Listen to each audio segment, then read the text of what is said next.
I'm on a plane coming from Spain to New York. I can't believe this happened. The dream job I told all of my friends and family about was gone. You see, before moving to Spain, I was a young strength and conditioning coach, eager to work with the best. And through a connection, I was given the opportunity of a lifetime. I got a phone call to move to Spain to work with the best athletes in all of Europe. And at the time of that phone call, I was a mailman getting chased by dogs. So when the chance came to move to Spain, I jumped on it. 3 months later, I moved my entire life to Europe. I got a connection and started working with different athletes in different cities and countries. I was working with athletes in Belgium and in Madrid and Pozuelo. Things were going great. But then there was an issue with my visa. And me being me, I tried to skirt around the system by going to Switzerland in hopes of resetting my tourist visa. But that didn't work. The Swiss authorities stopped me at the border, took my passport, and after a long wait, I was given my passport back, but I was banned from Switzerland. Finally, after a long travel, I make it back to Spain. I'm thinking, yes, I'm home free. Not so fast. I get stopped again at the border. The Spanish National Police Corps confiscates my baggage, my luggage, my passport. But this time, I don't get my passport back. Instead, I'm detained for hours in a foreign land where I don't speak the language and no one knows where I am. I was scared and alone. But hey, at least the people who strip searched me were gentle. Europeans, gentle hands, gentle hands. I was deported. Embarrassed and ashamed. I had no other option but to return home. I was escorted immediately on the next flight to New York. And my orders were simple: return to the States, go to the embassy in America, and then get a visa.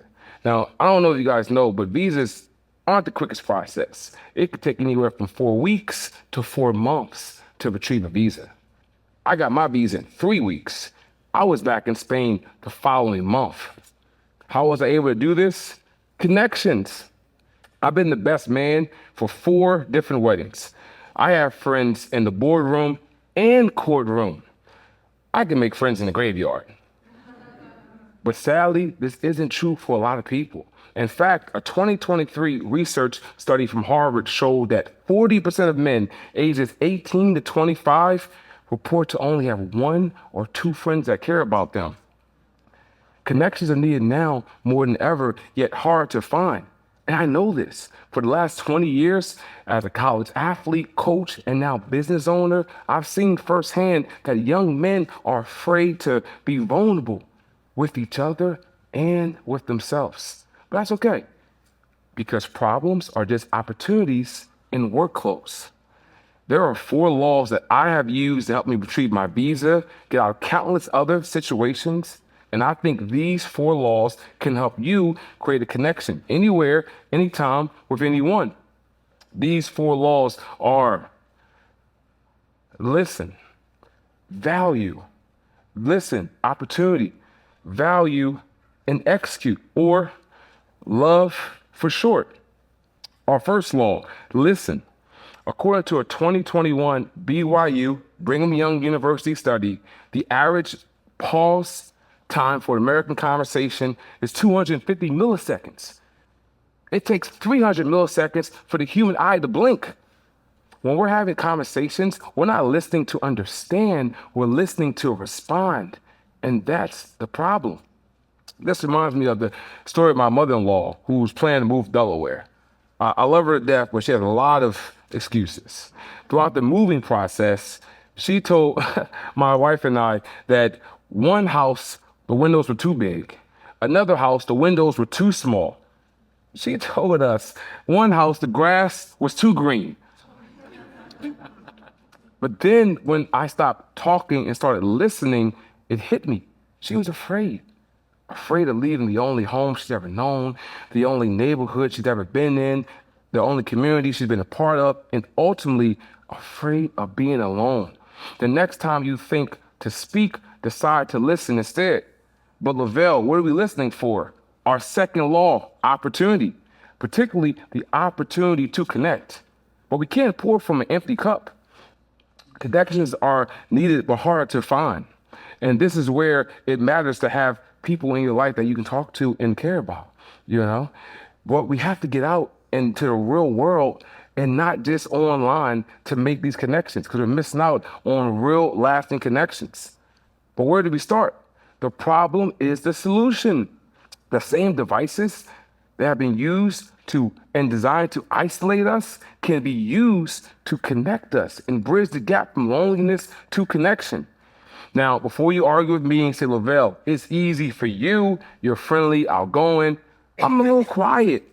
My friend, do not worry. There is a top for every pot. Or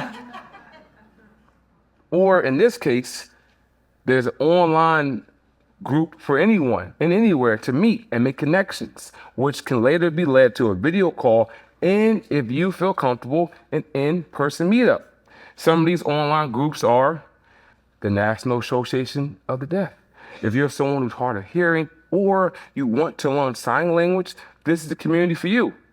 My personal favorite group, online groups dedicated to chunky cats.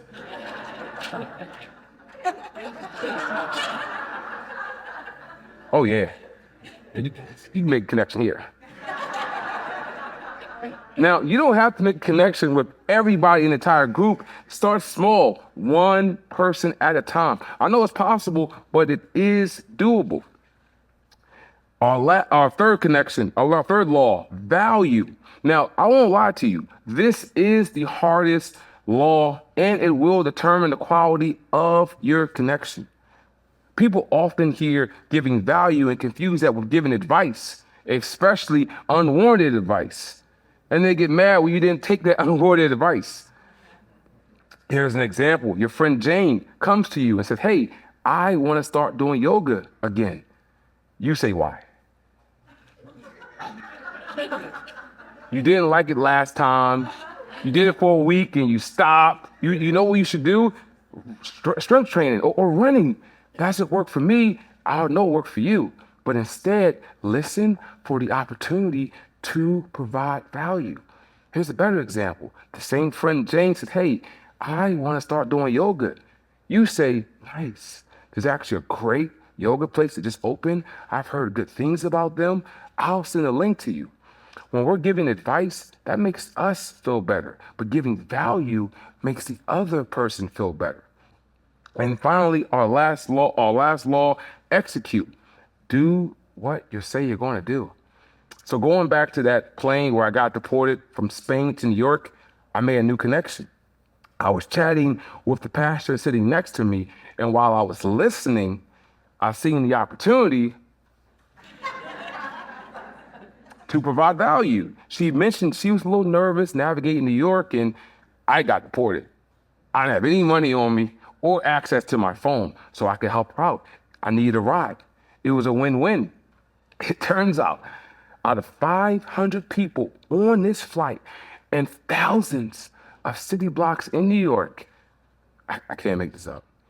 I sat down next to the one person who was going to a house that was 2 blocks from where I was going.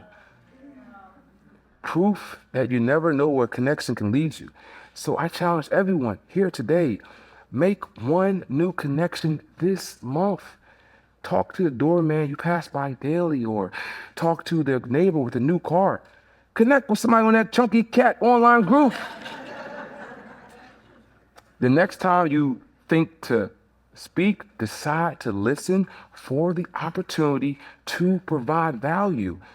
You never know where it's going to go. And I challenge you, make that connection. Take the chance, because you never know where it will lead you.